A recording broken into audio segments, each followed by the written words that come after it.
സ്നേഹം, ദിവ്യസ്നേഹം, സ്നേഹം, ദിവ്യസ്നേഹം. റോമർക്കെഴുതിയ ലേഖനം 5-ാമത്തെ അധ്യായം 3-ാമത്തെ വാക്യം മുതൽ, അതുതന്നെയല്ല കഷ്ടത സഹിഷ്ണുതയെയും, സഹിഷ്ണുത സിദ്ധതയെയും, സിദ്ധത പ്രത്യാശയെയും ഉളവാക്കുന്നു എന്ന് പറഞ്ഞ് നാം കഷ്ടങ്ങളിലും പ്രശംസിക്കുന്നു. കർത്താവിൽ വിശ്വസിച്ചാൽ അനുഗ്രഹമാണ്, സൗഖ്യമാണ്, സമൃദ്ധിയാണ്, നന്മയാണ്, സന്തോഷമാണ്, സമാധാനമാണ്. അങ്ങനെ എത്രയോ നന്മകൾ നമുക്ക് ഉണ്ടാകുമെന്ന് ഒരുപാട് സന്ദേശങ്ങൾ നാം കേട്ടുകൊണ്ടിരിക്കുന്നവരാണ്. അങ്ങനെയുള്ള സന്ദേശത്തിൻ്റെ ആവശ്യം അവിശ്വാസികൾക്കാണ്, തുടക്കക്കാർക്കാണ്. എന്നാൽ യേശുവിൻ്റെ സ്നേഹം രുചിച്ചറിഞ്ഞ ആളുകൾക്ക്, യേശുവിനാൽ അനുഗ്രഹിക്കപ്പെട്ട ആളുകൾക്ക്, ആത്മീയ ജീവിതത്തിൽ വർദ്ധിച്ചു വരുന്ന ആളുകൾ, ഇപ്പോൾ തന്നെ ദൈവം എനിക്ക് ഒരുപാട് നന്മകൾ ചെയ്തു എന്ന് സാക്ഷ്യം പറയുന്ന ആളുകൾ പഠിക്കേണ്ടതായ പാഠം എന്താണെന്ന് വെച്ചാൽ, സുഖത്തിൽ മാത്രമല്ല കഷ്ടങ്ങളിലും, സന്തോഷത്തിൽ മാത്രമല്ല ദുഃഖത്തിന് നടുവിലും, എല്ലാം ഉണ്ടായിരിക്കുമ്പോൾ മാത്രമല്ല ഒന്നും ഇല്ലാതിരിക്കുമ്പോഴും യേശുക്രിസ്തുവിൽ സന്തോഷിക്കണം. ക്രിസ്തീയ വിശ്വാസത്തിന്റെ സാരാംശമാണത്. നിങ്ങൾ യേശുവിൽ വിശ്വസിക്കുകയാണെങ്കിൽ നിനക്ക് കഷ്ടത ഉണ്ടാകില്ല എന്ന് ആരെങ്കിലും പറയുകയാണെങ്കിൽ അത് ശരിയാണോ തെറ്റാണോ? യേശുവിൽ വിശ്വസിക്കുന്നവർക്കാണോ കൂടുതൽ കഷ്ടത ഉണ്ടാകുന്നത്, വിശ്വസിക്കാത്തവർക്കാണോ ഉണ്ടാകുന്നത്? ആർക്കാണ്? എന്തുകൊണ്ടാണ്? വിശ്വസിക്കാത്തവർക്ക് എന്തെങ്കിലും ബുദ്ധിമുട്ട് വന്നാൽ അടിക്കടി, കണ്ണിന് കണ്ണ്, പല്ലിന് പല്ല്, ചീത്ത പറഞ്ഞാൽ ചീത്ത വിളിക്കും, ഇങ്ങോട്ട് വഴക്കുണ്ടാക്കിയാൽ അങ്ങോട്ട് വഴക്കുണ്ടാക്കും. അതുകൊണ്ട് അവർ എങ്ങനെയെങ്കിലും അതൊക്കെ നേരിട്ടുകൊണ്ട് മുൻപോട്ട് പോകുവാനിടയാകുമെന്നാൽ കർത്താവിൽ വിശ്വസിക്കുന്നവർക്ക് വഴക്കു പറയുന്നവരെ വഴക്കു പറയാൻ പാടില്ല, അടിക്കുന്നവരെ അടിക്കുവാൻ പാടില്ല, അപമാനിക്കുന്ന ആളുകളെ അപമാനിക്കുവാൻ പാടില്ല, വെറുക്കുന്ന ആളുകളെ സ്നേഹിക്കണം, ഉപദ്രവിക്കുന്നവർക്ക് വേണ്ടി പ്രാർത്ഥന ചെയ്യണം. ദൈവത്തിന്റെ നാമനിമിത്തം ഉണ്ടാകുന്നതായ ലജ്ജയെ സഹിക്കേണ്ടതാണ്. എന്റെ നിമിത്തം നിങ്ങളെ പഴിക്കുകയും ഉപദ്രവിക്കുകയും നിങ്ങളെ കൊണ്ട് എല്ലാത്തിന്മേയും കളവായി പറയുകയും ചെയ്യുമ്പോൾ നിങ്ങൾ മാറിയിരുന്ന് കരയണമെന്നാണോ പറയുന്നത്? അല്ലല്ലോ. പിന്നെന്തിനാണ് ചിലർ കരയുന്നത്? എന്നെക്കുറിച്ചാണ് പറയുന്നത്, എന്നെക്കുറിച്ചാണ്. എന്താണ്? സ്വർഗത്തിൽ നിങ്ങളുടെ പ്രതിഫലം വലുത് ആകൊണ്ട് നിങ്ങൾ സന്തോഷിച്ച് ഉല്ലസിപ്പീൻ. വിശ്വാസികളായ നമുക്കും ദൈവം കഷ്ടത അനുവദിക്കാറുണ്ട്. കാരണം കഷ്ടതയുടെയും ബുദ്ധിമുട്ടിന്റെയും നടുവിൽ നമുക്ക് അവൻ ആശ്വാസം നൽകുന്നതിനായിട്ട്. എന്നാൽ ഈ കാലത്തുള്ള മനുഷ്യർക്ക് ആശ്വാസം ഇല്ല. പണ്ട് നാം അമ്മേ ചോറ് താ, എനിക്ക് വിശക്കുന്നു എന്ന് പറഞ്ഞു ചെല്ലുമ്പോൾ അമ്മ പറയും, എടാ നിൽക്ക്, അരി തിളയ്ക്കുന്നതേ ഉള്ളൂ. അരി തിളച്ചിട്ട് അത് വെന്ത് അതിനുശേഷം വാർത്തതിന് ശേഷം 10-15 മിനിറ്റ് അത് വെച്ചതിന് ശേഷമാണ് ചോറ് വിളമ്പി തരുന്നത്. ഇപ്പോഴെന്താണ്, അരി കുക്കറിലിട്ടാ പിന്നെ ക്യൂന്ന് അടിക്കും. കുയിന്ന് അടിക്കുന്നതിന് മുൻപ് തന്നെ ആളുകൾ അത് ചെന്നിട്ട് കത്തിയിട്ട് കുത്തിപ്പൊക്കാനിടയാണ്. കാരണം പെട്ടെന്ന് വേകുന്നതിന് വേണ്ടിയാണ് ചെയ്യുന്നത്. ഇന്നുള്ള മനുഷ്യർക്ക് ക്ഷമയില്ല. എല്ലാം ഫാസ്റ്റായിട്ട് നടക്കണം. ഒരു യഥാർത്ഥമായ ക്രിസ്ത്യാനി തിടുക്കമുള്ളവൻ ആയിരിക്കുകയില്ല, എടുത്തുചാടുന്ന സ്വഭാവമുള്ളവൻ ആയിരിക്കുകയില്ല. എടുത്തുചാട്ടം കാരണമായിട്ട്, പെട്ടെന്നെടുക്കുന്ന തീരുമാനങ്ങൾ കാരണം, പെട്ടെന്ന് കാര്യങ്ങൾ ചെയ്യുന്നത് കാരണം പലവിധമായ നഷ്ടങ്ങൾ ഉണ്ടാക്കി വയ്ക്കും. അതുകൊണ്ടാണ് നമ്മൾ ഒരു യഥാർത്ഥ ദൈവവിശ്വാസി, ദൈവം തക്ക സമയത്ത് എനിക്ക് സകല കാര്യങ്ങളും നിർവഹിച്ചു തരും എന്ന് വിശ്വസിക്കുന്ന വ്യക്തി ഒരിക്കലും എടുത്തു ചാടുകയില്ല. അയ്യോ വീഞ്ഞു തീർന്നുപോയി, വിരുന്നിൽ വീഞ്ഞു തീർന്നുപോയി, ആളുകൾ വന്നിട്ട് ബഹളം വയ്ക്കും. മറിയ വന്ന് കർത്താവിനോട് പറഞ്ഞു. കർത്താവ് എന്താണ് പറഞ്ഞത്? എൻ്റെ സമയം ഇനിയും വന്നിട്ടില്ല, എൻ്റെ സമയത്ത് ഞാൻ സകലതും ചെയ്യാം. സമയം വന്നപ്പോൾ അവൻ എന്താണ് ചെയ്തത്? കറക്റ്റായിട്ട് വീഞ്ഞ് എല്ലാവർക്കും കൊടുക്കുവാനിടയായി. അതേ കർത്താവാണോ നമ്മുടെ കർത്താവ്, അതോ വേറെ കർത്താവാണോ? ഉറക്കെ പറയുന്നില്ല. അതൊക്കെ ആ കാലത്തെ കാര്യമല്ലേ. ഇന്നങ്ങനെയൊക്കെ നടക്കുമോ? അന്നങ്ങനെ പ്രവർത്തിച്ച ദൈവത്തിന് ഇന്ന് മാറ്റം വന്നിട്ടുണ്ടോ? അവൻ ഇന്നലെയും ഇന്നും എന്നേക്കും ഒരേ രീതിയിൽ നിത്യനായ ദൈവമാണ്. മറക്കരുത്, ക്ഷമ കാരണം നമ്മുടെ ജീവിതത്തിൽ അനേകം തെറ്റുകൾ സംഭവിക്കാതെയിരിക്കും. നമുക്ക് കഷ്ടതയുണ്ടാകുമ്പോൾ നിരാശപ്പെടരുത്. ഈ കഷ്ടതയിൽ ദൈവം ഏത് പാഠമാണ് പഠിപ്പിക്കുന്നത്? ഈ ക്ഷാമത്തിൽ ദൈവം ഏത് അത്ഭുതമാണ് ചെയ്യുന്നത്? ബൈബിൾ വായിച്ചപ്പോൾ എനിക്ക് മനസ്സിലായത് ഇതാണ്. ദൈവത്തിന്റെ അത്ഭുത കാര്യങ്ങൾ നോക്കിയപ്പോൾ ക്ഷാമം ഇല്ലാത്തയിടത്ത്, കുറവില്ലാത്തയിടത്ത് അത്ഭുതങ്ങൾ നടന്നിട്ടില്ല. പ്രതിസന്ധി ഉണ്ടായിരുന്ന സ്ഥലത്തൊക്കെയും ദൈവം അത്ഭുതം ചെയ്യുവാനിടയായി. നമ്മുടെ ജീവിതത്തിൽ അത്ഭുതം നടക്കണമെങ്കിൽ നമ്മുടെ ജീവിതത്തിൽ കഷ്ടതയും ബുദ്ധിമുട്ടും ഉണ്ടാകണം. അപ്പോൾ മാത്രമേ നമുക്ക് അതിൽ നിന്ന് വിടുതൽ ദൈവം നൽകൂ. സഹിഷ്ണുത സിദ്ധതയെയും സിദ്ധത പ്രത്യാശയെയും ഉളവാക്കുന്നു. നോക്കുക, ഒരു വ്യക്തി യേശുവിനെ സ്വന്തം രക്ഷിതാവായി സ്വീകരിച്ചതിന് ശേഷം യേശുവിന്റെ സ്വരൂപത്തിലേക്ക് നാം മാറ്റപ്പെടേണ്ടതാണ്. ഒരുപാട് ആളുകൾ മക്കളില്ല എന്ന് പറഞ്ഞ് പ്രാർത്ഥിച്ച സമയത്ത് ദൈവം മക്കളെ കൊടുക്കുവാനിടയായി. കുഞ്ഞ് ജനിക്കുന്നതിന് മുൻപ് 9 മാസം ആ കുഞ്ഞിനെ ചുമന്ന് അവസാനം പ്രസവിക്കുന്നത് എല്ലാം വലിയ കാര്യമാണ്. എന്നാൽ കുഞ്ഞ് ജനിച്ചു കഴിഞ്ഞ് കാര്യമെല്ലാം കഴിഞ്ഞു പോയോ? കുഞ്ഞ് ജനിച്ചു, ഇനി ഒരു കുഴപ്പമില്ലെന്ന് പറഞ്ഞിട്ട് കുഞ്ഞിനെ ഇട്ടിട്ട് പോവുകയാണോ? എന്താണ്? കുഞ്ഞിനെ ശ്രദ്ധിച്ച് ഓരോ ദിവസം ചെല്ലുന്തോറും എന്താണ് സംഭവിക്കേണ്ടത്? ആ കുഞ്ഞ് വളർന്നു വരണം. അപ്പോൾ യേശുവിൽ വിശ്വസിക്കുന്നവർ ആരെ പോലെയാകണം? യേശുവിന്റെ മക്കൾ ആരെ പോലെ ആയിരിക്കണം? യേശുവിനെ പോലെ ആയിരിക്കണം. യേശുവിനെ പോലെ യേശുവിന്റെ മക്കളാകണമെങ്കിൽ, അങ്ങനെ വളർന്നു വരണമെന്നുണ്ടെങ്കിൽ ഒരു ദിവസം കൊണ്ടത് നടക്കുകയില്ല. കുഞ്ഞ് ജനിച്ചാലുടൻ തന്നെ വുഷ് എന്നും പറഞ്ഞ് വളരുകയാണെങ്കിൽ നന്നായിരുന്നു, അല്ലേ? ഈ കഷ്ടതയുടെയും ബുദ്ധിമുട്ടിന്റെയും ഒന്നും തന്നെ ആവശ്യമില്ലായിരുന്നു. ജനിച്ച കുഞ്ഞിനെ കൊണ്ടുവന്നിട്ട് ഹല്ലേലൂയ ആമേൻ എന്ന് പറയുമ്പോൾ അവൻ കോളേജിൽ ചേരുകയാണെങ്കിൽ പിന്നെ നിനക്ക് വലിയ തലവേദനയായിരിക്കും, അല്ലേ? എന്താണ്? നീ പെറ്റു വളർത്തിയിട്ട്, നീ ചോറ് വാരിക്കൊടുത്ത്, നീ കുളിപ്പിച്ച് വളർത്തി വലുതാക്കിയതായ കുഞ്ഞ് മുതിർന്നു കഴിഞ്ഞാൽ പിന്നെ നിന്റെ വാക്ക് അവൻ അനുസരിക്കുകയേയില്ല. എന്താണ്? എന്നാൽ ആ കുഞ്ഞിനെ നാം വളർത്തേണ്ട രീതിയിൽ ശീലിപ്പിച്ച് അനുസരിപ്പിച്ച് വളർത്തിക്കൊണ്ടുവരികയാണെങ്കിൽ വലുതാകുമ്പോൾ അവൻ ഉന്നതനായ ഒരു വ്യക്തിയായിട്ട് മാറുവാൻ കഴിയും. അതുപോലെ ദൈവമക്കളും വിശ്വാസം പഠിക്കണം. നമുക്ക് ചില പരീക്ഷകൾ പാസ്സാകേണ്ടതുണ്ട്. ശോധനയുടെ വേളകളിൽ 2 മാർഗമുണ്ട്. ഒന്ന് വിശാലമായ മാർഗം, ഒന്ന് ഇടുക്കമായ മാർഗം. എന്തെങ്കിലും കഷ്ടത വരുമ്പോൾ ആഹാരമില്ലാതെ ഇരിക്കുന്ന സമയം പെട്ടെന്ന് ചെന്നിട്ട് എവിടുന്നെങ്കിലും കടം വാങ്ങുന്നത് ഒരു മാർഗമാണ്. കർത്താവേ നിന്നെ അനുഗ്രഹിക്കണമേ എന്ന് പറഞ്ഞ് പ്രാർത്ഥിക്കുന്നതാണ് അത് മറ്റൊരു മാർഗം. വിശ്വാസിയുടെ വഴി ദൈവത്തിന്റെ പ്രവൃത്തിക്ക് വേണ്ടി കാത്തിരിക്കുന്നതാണ്. അവിശ്വാസികൾ ആണെങ്കിൽ ഇഷ്ടമുള്ളതുപോലെ ചെയ്യുന്നു. തെറ്റു ചെയ്യുന്ന സമയത്ത് മനസ്സാക്ഷി കുത്തിനോവിപ്പിക്കുമ്പോൾ, കുറ്റബോധം ഉണ്ടാകുമ്പോൾ, വിശ്വാസികളാണെങ്കിൽ കർത്താവേ ഞാൻ പാപം ചെയ്തു, എന്നോട് ക്ഷമിക്കണമെന്ന് കണ്ണുനീരോടെ പ്രാർത്ഥിക്കും. അവിശ്വാസികളാണെങ്കിൽ എന്തു ചെയ്യും? പോയി മദ്യപിച്ചിട്ട് ആ സങ്കടം അല്ലെങ്കിൽ ആ ദുഃഖത്തെ താൽക്കാലികമായി സഹിക്കുവാൻ വേണ്ടി നോക്കും. ഒരു നിമിഷം ചിന്തിക്കുക, നാം യേശുവിന്റെ പൈതങ്ങളായി മാറിയതിനു ശേഷം നമ്മുടെ ജീവിതത്തിൽ സഹിഷ്ണുത ഉള്ളവരായിട്ട്, കർത്താവ് നൽകുന്നതായ ശോധനകൾ സഹിക്കുന്നവരായിട്ടാണോ? സഹിഷ്ണുത സിദ്ധതയും സിദ്ധത പ്രത്യാശയെയും ഉളവാക്കുന്നു എന്നറിഞ്ഞ് നാം കഷ്ടങ്ങളിലും പ്രശംസിക്കുന്നു. എന്താണ് പറയുന്നത്? നാം കഷ്ടങ്ങളിലും പ്രശംസിക്കുന്നു.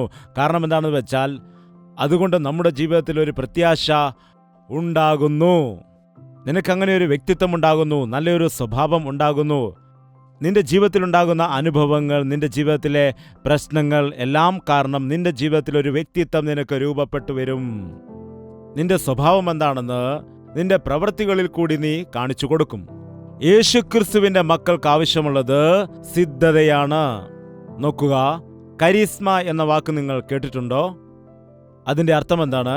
നമുക്കിന്നറിയാം, അനേകം സിനിമ ആക്ടേഴ്സിനെ കുറിച്ച് അങ്ങനെയൊക്കെ പറയുന്നുണ്ട്. ഈ കാലത്ത് അവർ കരിസ്മാറ്റിക് മൂവ്മെന്റ് ഒക്കെ നടത്താറുണ്ട്. നേരത്തെ ക്രിസ്ത്യാനികളുടെ ഇടയിൽ പറഞ്ഞുകൊണ്ടിരുന്നതായ വാക്കാണത്.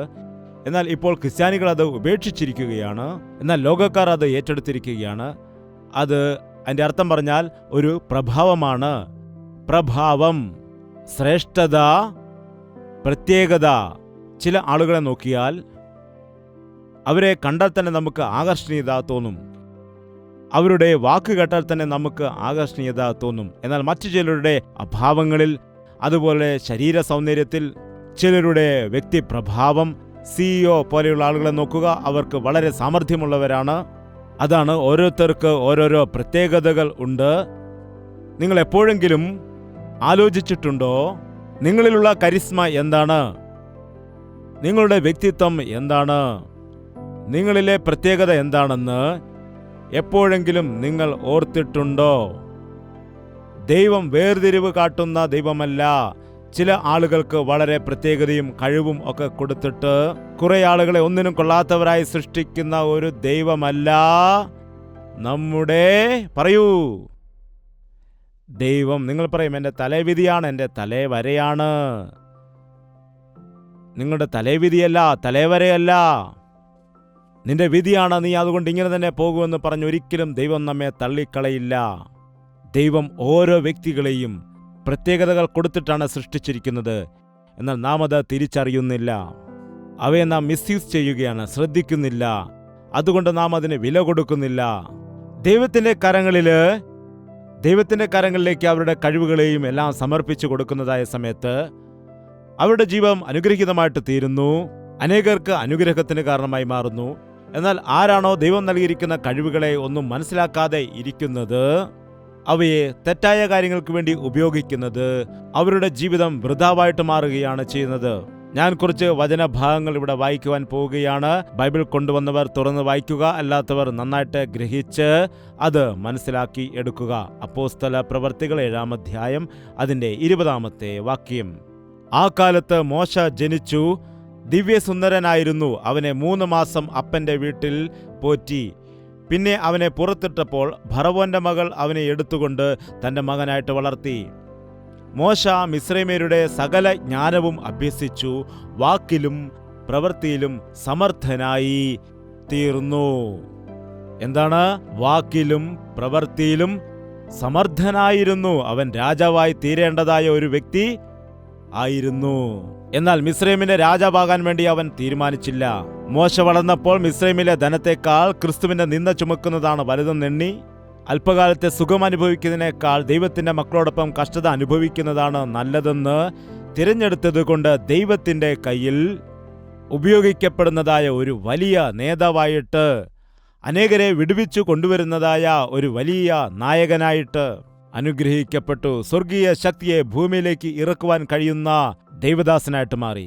ഈ ദിവസം നിനക്കുണ്ടായിരിക്കുന്ന സാമർഥ്യം എന്താണോ, നിനക്കുണ്ടായിരിക്കുന്നതായ പ്രത്യേകത എന്താകുന്നുവോ, നിനക്കുണ്ടായിരിക്കുന്നതായ ആ ശ്രേഷ്ഠത വിശേഷത എന്താകുന്നോ, അത് നീ ദൈവത്തിന്റെ കരങ്ങളിലേക്ക് വെച്ചാൽ ആ സ്വഭാവമാണ് ഏറ്റവും വലിയത്. എനിക്കുള്ള സൗന്ദര്യത്തെ ഞാൻ മറ്റുള്ള കാര്യങ്ങൾക്ക് ഉപയോഗിക്കില്ല. എനിക്കുള്ളതായ ബുദ്ധിയെ ഞാൻ വഞ്ചന ചെയ്യുവാൻ വേണ്ടി ഉപയോഗിക്കില്ല. എനിക്കുണ്ടായിരിക്കുന്നതായ ബലത്തെ മറ്റുള്ളവരെ ഉപദ്രവിക്കുവാൻ ഞാൻ ഉപയോഗിക്കത്തില്ല എന്നൊരു തീരുമാനം നാം എടുക്കണം. ദാനിയേലും സൗന്ദര്യമുള്ളവനായിരുന്നു, കോമളനായ വ്യക്തിയായിരുന്നു. അവനെ നോക്കിയപ്പോൾ അവന്റെ മുഖം ശോഭയുള്ളതും മാംസപുഷ്ടിയുള്ളതുമെന്ന് കാണപ്പെട്ടു. എന്നാൽ അവന്റെ സൗന്ദര്യം അവൻ വിശുദ്ധിയോടെ കാത്തു. രാജഭോജനം, രാജാവിന്റെ ലഹരി പദാർത്ഥങ്ങൾ വെറുതെ കിട്ടുമെന്ന് പറഞ്ഞപ്പോൾ അവൻ പറഞ്ഞു, എനിക്ക് വേണ്ട എന്ന്. ഞാൻ എൻ്റെ ശരീരത്തെ ദൈവത്തിന് വേണ്ടി മാത്രമേ ഉപയോഗിക്കുകയുള്ളൂ, അതുകൊണ്ട് എൻ്റെ ശരീരത്തെ അശുദ്ധിയാക്കുകയില്ല എന്ന് തീരുമാനിക്കുവാൻ ഇടയായി. ഈ ദിവസം നിങ്ങളിൽ എത്ര പേർ നിങ്ങളുടെ ശരീരം ദൈവത്തിൻ്റെ നാമമഹത്വത്തിനാണ് എന്ന് മനസ്സിലാക്കുന്നുണ്ട്? നിങ്ങൾ വില കൊടുത്ത് വാങ്ങപ്പെട്ടവരാണ്. നിങ്ങൾ ദൈവത്തിൻ്റെ സ്വത്താണ്. നിങ്ങളുടെ ശരീരം കൊണ്ട് ദൈവത്തെ മഹത്വപ്പെടുത്തണമെന്ന് ദൈവത്തിൻ്റെ വചനം പറയുന്നു. ഇന്ന് ഞാൻ പറയുന്ന വിഷയം എന്താണെന്ന് വെച്ചാൽ, നിന്റെ ജീവിതത്തിൽ തീർച്ചയായും ഏതെങ്കിലും ഒരു പ്രത്യേകതയെങ്കിലും കാണും. അത് നിങ്ങൾ മനസ്സിലാക്കിയിട്ടുണ്ടോ എന്നെനിക്ക് അറിയില്ല. നിങ്ങളോട് ആരെങ്കിലും, നിങ്ങളുടെ അടുത്ത സുഹൃത്തുക്കളാകട്ടെ അല്ലെങ്കിൽ നിങ്ങളുടെ മാതാപിതാക്കളാകട്ടെ, അവരോട് ചോദിക്കണം, അമ്മേ എൻ്റെ പ്രത്യേകത എന്താണെന്ന്. കാരണം അമ്മയ്ക്ക് നിന്നെ വ്യക്തമായിട്ട് അറിയാം. എന്നിലെ കുറവെന്താണെന്ന്, ബലഹീനത എന്താണെന്ന് ചോദിക്കുക. പ്രത്യേകത എന്താണെന്ന് ചോദിച്ചാൽ നിനക്ക് പിന്നെ അഹങ്കാരമുണ്ടാകും. അതുകൊണ്ട് നിന്റെ കുറവെന്താണെന്നും ചോദിക്കുക. തീർച്ചയായിട്ടും നിന്റെ ബലഹീനത എന്താണെന്ന്, നിന്റെ കുറവെന്താണെന്ന് അമ്മ തീർച്ചയായും നിനക്ക് വെളിപ്പെടുത്തി തരുവാൻ ഇടയാവുക തന്നെ ചെയ്യും. തീർച്ചയായും ഏതോ ഒരു പ്രത്യേകത നിന്നിലുണ്ട്. എന്നിലുള്ളതായ പ്രത്യേകത ഞാൻ കണ്ടുപിടിച്ചിരിക്കുന്നു എന്ന് പറയുന്നവർ കരമുയർത്താമോ? ബാക്കിയുള്ള ആളുകൾ ഇപ്പോഴും പരിശോധിച്ചുകൊണ്ട് തന്നെ ഇരിക്കുകയാണ്. അവർക്ക് പ്രത്യാശ കിട്ടിയിട്ടില്ല. എന്താണ്? സഹിഷ്ണുത സിദ്ധതയെയും സിദ്ധത പ്രത്യാശയെയും നൽകുന്നു. നിന്റെ ബലഹീനതയെ ദൈവം സ്ട്രോങ് ആയിട്ട് മാറ്റുവാനിടയാകും. മോശയ്ക്കൊരു വീക്ക്നെസ് ഉണ്ട്. അതെന്താണെന്ന് നിങ്ങൾക്കറിയാമോ? എന്താണ്? മുൻകോപം. 2 പേർ തമ്മിൽ തല്ലുന്നത് കണ്ടിട്ട് ഒരാളെ പോയി കൊന്നു. അത്രേ എടുത്തുചാട്ടമായിരുന്നു ഉണ്ടായിരുന്നത്. മുൻകോപം കൊണ്ട് എടുത്തുചാടി 2 പേർ കലഹിച്ച സമയത്ത് ഒരാളെ കൊല്ലുവാനിടയായി. അങ്ങനെയൊരു ബലഹീനതയുണ്ടായിരുന്നു. എന്നാൽ ദൈവത്തിന്റെ കാര്യത്തിൽ വീണപ്പോൾ എന്താണ് പറ്റിയത്? എൻ്റെ ദാസനായിരിക്കുന്നതായ മോശ എന്താണ്? ഏറ്റവും സൗമ്യതയുള്ളവനാണ്. ഇവിടെ സാമർഥ്യമുള്ളവൻ എന്ന് പറഞ്ഞ, അതായത് വാക്കിലും പ്രവൃത്തിയിലും സാമർഥ്യൻ ആയിരുന്നു എന്നാണ് കാണുന്നത്. മോശയുടെ ജീവിതത്തിൽ അത്രമാത്രം പ്രത്യേകതകൾ ഉണ്ടായിരുന്നു. നമ്മൾ നോക്കുമ്പോൾ അവൻ്റെ വിക്ക് മാത്രമേ നമ്മൾ കാണുകയുള്ളൂ. എനിക്കും ചില സമയത്ത് വെള്ളം കുടിക്കാതിരിക്കുകയാണെങ്കിൽ പലപ്പോഴും വിക്ക് ഉണ്ടാകാറുണ്ട്. ചില സമയത്തുണ്ടാകും. വേഗത്തിൽ സംസാരിക്കുമ്പോൾ ചിലപ്പോൾ ഉണ്ടാകാറുണ്ട്. എൻ്റെ അടുക്കൽ പ്രാർത്ഥനയ്ക്ക് വരുന്ന ആളുകൾ, അയ്യോ എനിക്ക് ഞങ്ങൾക്ക് വേണ്ടി പ്രാർത്ഥിക്കണം കേട്ടോ. അപ്പോൾ പറയും, നിങ്ങൾ സാവധാനത്തോടെ സംസാരിക്കൂ. അപ്പോൾ ഒരു കുഴപ്പവുമില്ല.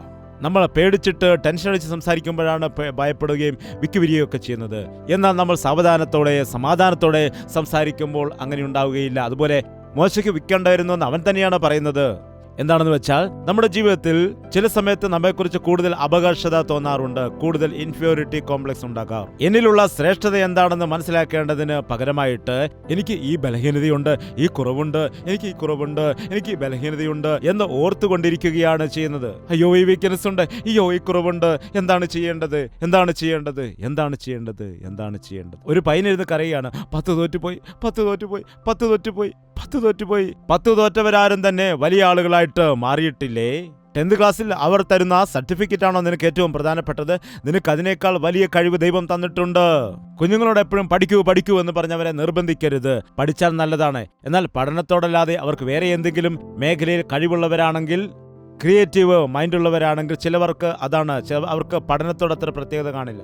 അവരുടെ ഭാവനയിൽ വലിയ ആളുകളായിട്ട് അല്ലെങ്കിൽ ഒരു സയന്റിസ്റ്റ് ആവാനുള്ള ആഗ്രഹമായിരിക്കും അവർക്കുണ്ടായിരിക്കുന്നത്. വലിയൊരു ഇൻവെൻഷൻ നടത്താനുള്ള തയ്യാറെടുപ്പായിരിക്കും. അതുകൊണ്ട് അവരെ അവരുടെ വഴിക്ക് വിടുക. അവരുടെ ബലഹീനതയെ ഓർമ്മിപ്പിക്കരുത്. അവർക്ക് എന്താണോ ഇല്ലാത്തത് അതല്ല, അവർക്ക് എന്താണോ കഴിവുകൾ ഉള്ളത് അതിനെക്കുറിച്ച് പ്രോത്സാഹിപ്പിക്കുവാൻ ശ്രമിക്കുക. കഷ്ടത, സഹിഷ്ണുത, സിദ്ധത, നമ്മുടെ ജീവിതത്തിൽ പ്രതീക്ഷകൾക്കപ്പുറമായിട്ട് പരാജയങ്ങൾ വരുമ്പോൾ അത് പലപ്പോഴും നന്നായിട്ടാണ് മാറുന്നത്. ഈ പരാജയം നീ സഹിക്കുന്നില്ലെങ്കിൽ മറ്റൊരു വിജയത്തെ നിനക്ക് കാണുവാൻ കഴിയുകയില്ല. ചില സന്ദർഭങ്ങളിൽ ചില വിഷയങ്ങളിൽ വിജയം നൽകുന്നതിന് വേണ്ടിയാണ് ചില സന്ദർഭങ്ങളിൽ ദൈവം നിനക്ക് പരാജയം നൽകുന്നത്. ഈ വഴി അടഞ്ഞിട്ടല്ലാതെ ആ വഴിയിലേക്ക് നീ പോവില്ല. ദൈവം ഒരു വഴി അടയുകയാണെങ്കിൽ തീർച്ചയായും മറ്റൊരു വഴി തുറക്കും. ഒരിക്കലും നിരാശപ്പെടരുത്. എനിക്കെന്തുകൊണ്ട് ഒന്നും ചെയ്യുവാൻ കഴിയുന്നില്ല. ഒരുവൻ പറഞ്ഞ എൻ്റെ തലച്ചോറ് മുഴുവൻ കളിമണ്ണാണെന്ന്. ഒരിക്കലും അങ്ങനെ പറയരുത്. ദൈവമാർക്കും അങ്ങനെ കൊടുത്തിട്ടില്ല. ദൈവം നല്ല തലച്ചോറാണ് കൊടുത്തിരിക്കുന്നത്. ഓരോരുത്തർക്കും കൊടുത്തിരിക്കുന്ന തലച്ചോറ് അത് ഉപയോഗിക്കുകയാണെങ്കിൽ അത് നല്ല രീതിയിൽ വരും, എന്നാൽ ഉപയോഗിച്ചില്ലെങ്കിൽ അങ്ങനെ തന്നെ ഇരിക്കും. എന്നാൽ ആർക്കും തന്നെ മണ്ണായിട്ടുള്ളത് അവർക്ക് കൊടുത്തിട്ടില്ല. വലിയ അധികാരികൾ പോലും അവരുടെ ബ്രെയിനിന്റെ 1% മാത്രമേ ഉപയോഗിച്ചിട്ടുള്ളൂ. ദൈവം കൊടുത്തിരിക്കുന്ന ബ്രെയിനിൽ ഒരുപാട് കപ്പാസിറ്റി ഉണ്ട്, എന്നാൽ അത് അവർ ഉപയോഗിക്കുന്നില്ല. നാമും അങ്ങനെയാണ്. നമ്മുടെ തലച്ചോറ് ചെറിയൊരു കേന്ദ്രം എടുത്തിട്ട് ആ കേന്ദ്രത്തിന് ചുറ്റും തിരിയുകയാണ്. ദൈവം നൽകിയിരിക്കുന്ന കഴിവുകളെ മനസ്സിലാക്കിക്കൊണ്ട് ഉന്നതമായ കാര്യങ്ങൾക്ക് വേണ്ടി നമ്മുടെ ജീവിതത്തെ നാം ഉപയോഗിക്കുന്നില്ല. ദൈവം ആർക്കും കളിമണ്ണിന്റെ തലച്ചോർ കൊടുത്തിട്ടില്ല, കഴിവില്ലാത്തവരായി സൃഷ്ടിച്ചിട്ടില്ല, ദൗർഭാഗ്യവനായിട്ട് സൃഷ്ടിച്ചിട്ടില്ല, ഒന്നുമില്ലാത്തവരായിട്ട് സൃഷ്ടിച്ചിട്ടില്ല. ഈ ദിവസം നിനക്ക് തന്നിരിക്കുന്നത് എന്താണെന്ന് മനസ്സിലാക്കിയാൽ നിന്റെ പകുതി പ്രശ്നം അവിടെ തീർന്നിരിക്കുകയാണ്. നിന്റെ ജീവിതത്തിലുള്ള നന്മ എന്താണ്? 99 പരാജയമാണ് ശരി, എന്നാൽ 1% ഉള്ള ആ വിജയം എന്താണ്? നിനക്ക് ചെയ്യുവാൻ കഴിയുന്നത് എന്താണ്? നിന്നിലുള്ളതായ പ്രത്യേകത എന്താണ്? അത് നീ ദൈവത്തിന്റെ കരത്തിൽ കൊടുത്താൽ അത് 100 മടങ്ങായിട്ട് വർദ്ധിക്കും. അത് 100 മടങ്ങായിട്ട് അനുഗ്രഹിക്കപ്പെടും. ഒരു അടിമയായിട്ട് വിൽക്കപ്പെട്ടു പോയതായ യോസേഫ്, എൻ്റെ ജീവിതത്തിൽ എത്രയോ കഷ്ടങ്ങളുണ്ട്, എൻ്റെ ജീവിതം ഇങ്ങനെയായിപ്പോയല്ലോ, ഞാൻ എത്രയോ ദർശനങ്ങൾ കണ്ടവനാണ്, എൻ്റെ അപ്പൻ എന്നെ ഒരുപാട് സ്നേഹിച്ചിരുന്നു, ഇപ്പോൾ ഞാനൊരു അടിമയായി മാറിയിരിക്കുന്നു, ഞാനൊരു അടിമയായി തീർന്നിരിക്കുന്നു, ഞാൻ അടിമയായി പോയല്ലോ എന്ന് പറഞ്ഞ് കരഞ്ഞുകൊണ്ടിരിക്കുവായിരുന്നെങ്കിൽ അവൻ്റെ ജീവിതം എന്തായിത്തീരുമെന്ന് എനിക്കറിയില്ല. എന്നാൽ അവനെ ആക്കിയിരുന്നിടത്ത് അവൻ വിശ്വസ്തയോടെ നിന്നു. അവൻ ആയിരുന്നിടത്ത് നല്ലൊരു സ്വഭാവം, നല്ല വ്യക്തിത്വം ഉള്ള വ്യക്തിയായിട്ട് ജീവിച്ചു. ഒരു പരസ്ത്രീ വന്നിട്ട് അവന്റെ വസ്ത്രം പിടിച്ച് അവളോടൊപ്പം ശയിക്കാൻ നിർബന്ധിച്ചപ്പോൾ തെറ്റാണെന്ന് പറഞ്ഞു. തെറ്റാണ്, നീ യജമാനന്റെ ഭാര്യയാണ്. അതാണ് അവന്റെ സ്വഭാവം. ശീമോന പത്രോസിന്റെ അടുക്കൽ പണം കൊണ്ട് വന്നിട്ട് പറഞ്ഞു, ഇതാ പണം വാങ്ങൂ, എന്നിട്ട് പരിശുദ്ധാത്മാവിനെ എനിക്ക് വരാൻ വേണ്ടി പ്രാർത്ഥിക്കൂ എന്ന് പറഞ്ഞപ്പോൾ അവൻ അങ്ങനെ ചെയ്തോ? കുറച്ചുകൂടി പണം തരാൻ പറഞ്ഞോ? എല്ലാ മാസവും തരാൻ വേണ്ടി പറഞ്ഞോ? 10 TV പ്രോഗ്രാമുകൾ സ്പോൺസർ ചെയ്യാൻ പറഞ്ഞോ? നിന്റെ പണവുമായിട്ട് നീ പോവുക. ദൈവത്തിന് മുൻപാകെ നിന്റെ ഹൃദയം ശരിയല്ല, അതുകൊണ്ട് നിന്റെ മനസ്സ് ശരിയാക്കൂ. ഇന്ന് മനുഷ്യർക്ക് അങ്ങനെയുള്ള ക്യാരക്ടറില്ല. പണം കണ്ടാൽ പിന്നെ എല്ലാവരും കമിഴ്ന്നു വീഴുവാനിടയാകും. പണമൊന്നും കാണിച്ചു കൊടുത്താൽ മതി, അതിന്റെ പിറകെ പോകാനിടയാകും. പണത്തിന്റെ മോഹത്തിൽപ്പെട്ട് ജീവിക്കുകയാണ് ചെയ്യുന്നത്, ധനവാനാകുന്നതിന് വേണ്ടി. പണം അവിടെ അടച്ച് ഇവിടെ അടച്ച്, അവിടെ ചിലവാക്കി ഇവിടെ ചിലവാക്കി പണക്കാരാകുന്നതിന് വേണ്ടി എത്രയോ ആളുകളാണ് കുഴിയിൽ ചെന്ന് ചാടുന്നത്. ദൈവം നിനക്ക് നൽകിയിരിക്കുന്നതിൽ തൃപ്തിയോടെ ഇരിക്കൂ. ദൈവം നിനക്ക് നൽകിയിരിക്കുന്നത് വളരെ കുറച്ചാണെങ്കിലും ദൈവം അതിനെ തീർച്ചയായിട്ടും അനുഗ്രഹിക്കാനിടയാകും. ദൈവം നിന്റെ കരങ്ങളിലുള്ളതിനെ അനുഗ്രഹിക്കുവാനിടയും. ദൈവത്തിന്റെ സഹായത്താൽ എനിക്ക് ഫറവോന്റെ അടുക്കൽ പോകണം. ഇത്രയധികം അടിമകളായിരിക്കുന്ന ജനത്തെ ഫറവോന്റെ കയ്യിൽ നിന്ന് വിടുവിക്കണമെങ്കിൽ എന്താണ് ചെയ്യേണ്ടത്? ദൈവത്തോട് സഹായം അഭ്യർത്ഥിപ്പിച്ചു. ദൈവം ചോദിച്ചു, നിന്റെ കയ്യിൽ എന്തുണ്ട്? എന്റെ കയ്യിൽ ആടുകളെ മേയ്ക്കുന്ന വടി മാത്രമേ ഉള്ളൂ എന്ന് പറഞ്ഞു. അത് മതി, ഞാൻ ഉപയോഗിക്കാമെന്ന് പറഞ്ഞു. ആ വടി ഉയർത്തിയപ്പോൾ ചെങ്കടൽ 2 ഭാഗമായി. ആ വടി കൊണ്ട് എത്രമാത്രം അത്ഭുതം ചെയ്തുവെന്ന് നമുക്ക് കാണാൻ കഴിയും. പുതിയ നിയമത്തിൽ തബീത എന്നൊരു സ്ത്രീയെക്കുറിച്ച് കാണാം. അവൾ ദൈവത്തിന് വേണ്ടി എന്തെങ്കിലുമൊക്കെ ചെയ്യുവാൻ ആഗ്രഹിച്ചിരുന്നവളാണ്. നിന്റെ കയ്യിൽ എന്താണ് ഉള്ളതെന്ന് അവർ ചോദിക്കുവാനിടയായി. അവൾ പറഞ്ഞു, എൻ്റെ കയ്യിൽ ഒരു സൂചി ഉണ്ടെന്ന്. ആ സൂചി കൊണ്ട് തബീത മനോഹരമായ വസ്ത്രങ്ങളും കുപ്പായങ്ങളുമൊക്കെ ഉണ്ടാക്കിയിട്ട് നല്ല പേര് നേടുവാനിടയായി. നല്ല പേര് നേടാനിടയായി. എത്ര ആളുകൾക്കത് ഉപകാരമായി. ഞാൻ ചിലപ്പോൾ ചിന്തിക്കാറുണ്ട്, ആരുടെയെങ്കിലും ബട്ടൺസ് പൊട്ടിപ്പോയാൽ ഞാൻ ബട്ടൺസ് തയ്ച്ചു തരാമെന്ന് പറഞ്ഞിട്ട് ബട്ടൺസൊക്കെ ആയിട്ട് അടുത്ത് വന്ന് തയ്ക്കുകയാണ്. അതിനോടൊപ്പം ചോദിക്കുന്നു, നിങ്ങളുടെ ഹൃദയം യേശുവിന് കൊടുത്തോ? ഞാൻ പോവുക. അപ്പോൾ നിൽക്കുക അവിടെ, ബട്ടൺസ് തയ്ക്കുമല്ലേ. എന്താണ്? കർത്താവിന് വേണ്ടി ആത്മാക്കളെ നേടാനിടയായി. അവൾ നല്ല പേര് സമ്പാദിച്ചു. അവൾ മരിച്ചതായ സമയത്ത് ഒരുപാട് ആളുകൾ വന്നിട്ട്, അയ്യോ, ഇവളെ ഞങ്ങൾക്ക് വസ്ത്രം നല്ല മനോഹരമായ തൂവാല തയ്ച്ചു വന്നിരുന്നു, കുപ്പായം തയ്ച്ചു വന്നു, മനോഹരമായ വസ്ത്രങ്ങൾ തയ്ച്ചു വന്നു എന്ന് പറഞ്ഞപ്പോൾ പത്രോസ് അത് കണ്ട് അവൾക്ക് വേണ്ടി പ്രാർത്ഥിച്ചപ്പോൾ അവൾ ജീവിക്കുവാനിടയായി. അത്ര നല്ല പേര് സമ്പാദിച്ച വ്യക്തിയായിരുന്നു അവൾ. ഇന്ന് നമ്മുടെ ജീവിതത്തിൽ നാം എന്താണ് പറയുന്നത്? എന്നെ കൊണ്ട് ഒന്നിനും കൊള്ളത്തില്ല. നോക്ക്, തബീതയേക്കാൾ എത്രയോ കഴിവുള്ളവരാണ് നിങ്ങൾ. മോശയെ വെച്ച് നോക്കുമ്പോൾ നിങ്ങൾക്ക് എത്രയോ കഴിവുകളുണ്ട്. ഇപ്പോൾ ഇലക്ട്രോണിക്സിൻ്റെ യുഗമായതുകൊണ്ട് ഇലക്ട്രോണിക്സ് നിങ്ങൾക്ക് നന്നായിട്ട് അറിയാം. നിങ്ങളുടെ കയ്യിൽ കമ്പ്യൂട്ടറുണ്ട് നല്ലവണ്ണം, അതെല്ലാം നിങ്ങൾക്ക് ഉപയോഗിക്കുവാൻ അറിയും. അതെല്ലാം യേശുവിന് വേണ്ടി ഉപയോഗിച്ചാൽ എത്രയോ അനുഗ്രഹമാണ്. എനിക്ക് ഒരുപാട് അതിശയം തോന്നിയതായ ഒരു കാര്യം ഇതാണ്. മോശയെ സുന്ദരനായിട്ട് സൃഷ്ടിച്ചു, ദാനിയേലിനെ സുന്ദരനായിട്ട് സൃഷ്ടിച്ചു. അതിൻ്റെ അർത്ഥം എല്ലാവരും വലിയവരെയെല്ലാം സുന്ദരനാക്കിയിട്ട് നമ്മെ ഒന്നിനും കൊള്ളാത്തവരാക്കിയെന്നാണോ? ഒരിക്കലുമല്ല. അവർ ദൈവത്തിൻ്റെ കാര്യത്തിൽ ഏൽപ്പിച്ചു കൊടുത്തതുകൊണ്ടാണ് അവർ വലിയവരായിട്ട് മാറിയത്. നാം അങ്ങനെ ഏൽപ്പിച്ചു കൊടുക്കാത്തത് കൊണ്ട് നാം ഇപ്പോഴും ഇങ്ങനെ തന്നെയായിരിക്കുന്നു. എങ്ങനെയാണ്? ഒരു പ്രയോജനമില്ലാത്തവരായിട്ട് മാറിയിരിക്കുന്നു. ഇവിടെയായിരിക്കുന്ന യേശുവിൻ്റെ മക്കളോട് ഞാൻ അപേക്ഷിച്ചിട്ട് പറയുകയാണ്, മനുഷ്യൻ ഒരിക്കൽ മാത്രമേ യൗവനപ്രായം വരികയുള്ളൂ. പിന്നീട് നീ എത്രമാത്രം കരഞ്ഞാലും അഭ്യർത്ഥിച്ചാലും യൗവനപ്രായം നിനക്ക് വരില്ല. നിന്റെ യൗവനപ്രായത്തിൽ തന്നെ നിനക്കുള്ളതായ പ്രത്യേകത എന്താണ്, കഴിവ് എന്താണ്, നിന്റെ താലന്ത് എന്താണ്, നിന്റെ ശ്രേഷ്ഠത എന്താണെന്ന് നീ മനസ്സിലാക്കിയിട്ട് അതിനെ വിശുദ്ധിയോടെ സൂക്ഷിച്ചുകൊണ്ട് അതിനെ ശ്രേഷ്ഠമായ രീതിയിൽ നീ ഉപയോഗിക്കുകയാണ് എങ്കിൽ, ഒരു നല്ല വ്യക്തിത്വം നീ വളർത്തിയെടുക്കുകയാണ് എങ്കിൽ നീ അനുഗ്രഹിക്കപ്പെടും. ദൈവം നമുക്ക് നൽകിയിരിക്കുന്ന താലന്തിനെയും കഴിവിനെയും ശ്രേഷ്ഠതയെയും പ്രത്യേകതയെയും സൗന്ദര്യത്തെയും ദൈവത്തിൻ്റെ നാമത്തിന് വേണ്ടി ഉപയോഗിക്കണം. അല്ലാതെ സ്വന്തമായി പേരെടുക്കുവാനോ പ്രശസ്തി നേടുവാനോ ഒന്നും ദൈവത്തിൻ്റെ നാമം ഉപയോഗിക്കുവാനിടയാകരുത്.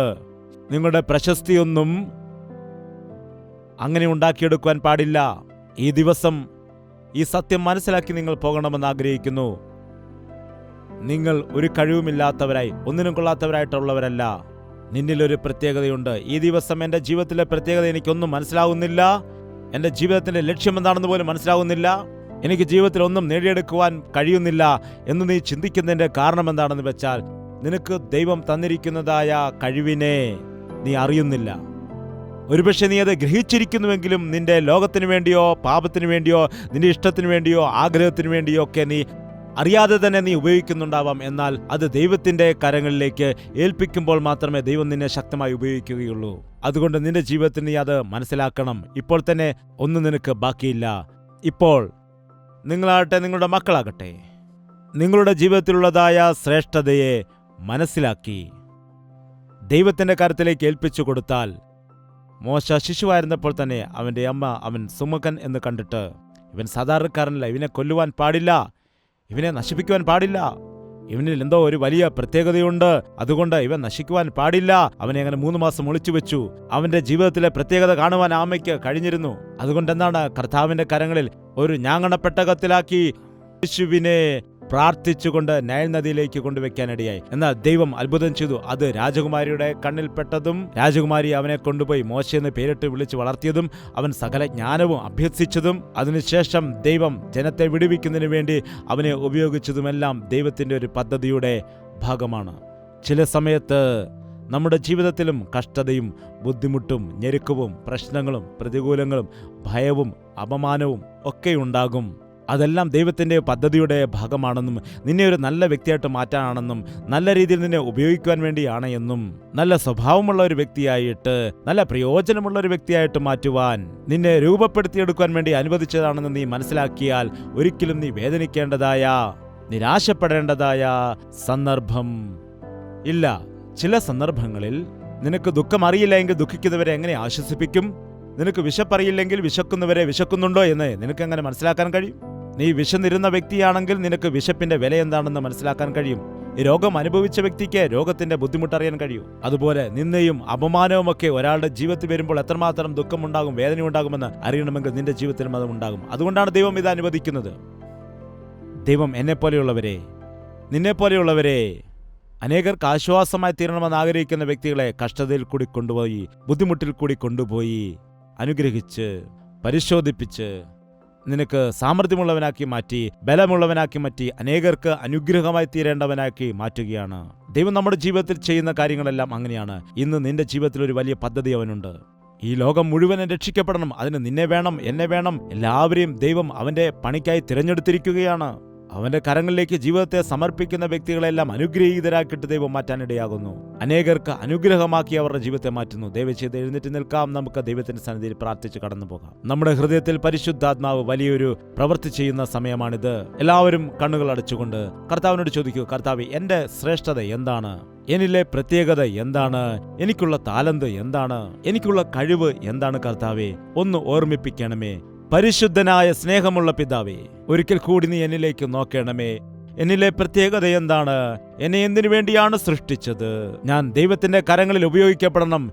ഞാൻ ലോകത്തിനു വേണ്ടി, പാപത്തിനു വേണ്ടി, പിശാചിനു വേണ്ടിയുമല്ല, എന്റെ യേശുവിന് വേണ്ടി ഞാൻ ജീവിക്കും എന്നുള്ള തീരുമാനത്തോടുകൂടി ഇവിടെ നിന്ന് കടന്നു പോകുവാൻ എല്ലാവരെയും സഹായിക്കണമേ. കഷ്ടതയിൽ ആശ്വാസം പ്രാപിച്ച്, ബലഹീനതകളിൽ നിന്നെല്ലാം വിടുതൽ പ്രാപിച്ച് സമാധാനത്തോടെ പോകാൻ സഹായിക്കണമേ. പ്രത്യാശയുള്ളവരായി ജീവിക്കുന്നതിന് വേണ്ടി ഞങ്ങളെല്ലാവരെയും നീ സഹായിക്കുമാറാകണമേ.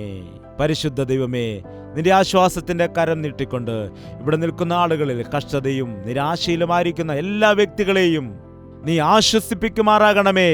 അവിടെ കഷ്ടത മാറ്റി നിന്റെ സാക്ഷികളാക്കി നിർത്തണമേ. നസറേയനായ യേശുക്രിസ്തുവിന്റെ നാമത്തിൽ സകലവിധമായ പാപത്തിന്റെ ബന്ധനങ്ങളെയും അഴിക്കുകയാണ്. ഇപ്പോൾ തന്നെ അവരുടെ ജീവിതത്തിലെ കഴിവുകൾ പിശാചിന്റെ കരങ്ങളിൽ ഏൽപ്പിച്ച് ജീവിതത്തിൽ നശിച്ചു പോകുന്നതായ ആളുകളെയെല്ലാം നസറേയനായ യേശുവിന്റെ നാമത്തിൽ വിടുവിക്കുകയാണ്.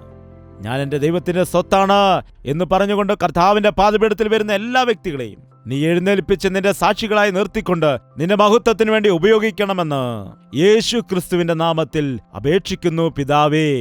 ആമേൻ, ആമേൻ, ആമേൻ. യേശുവേ, യേശുവേ, യേശുവേ, യേശുവേ, യേശുവേ, യേശുവേ, യേശുവേ, യേശുവേ. നിന്നെ നിന്നെ എന്നും ഞാൻ സേവിക്കും. നീ മാത്രം രാജാവെന്നും. നിന്നെ നിന്നെ എന്നും ഞാൻ സേവിക്കും. നീ മാത്രം രാജാവെന്നും. യേശുവേ, യേശുവേ, യേശുവേ, യേശുവേ, യേശുവേ, യേശുവേ, യേശുവേ, യേശുവേ, യേശുവേ, യേശുവേ, യേശുവേ.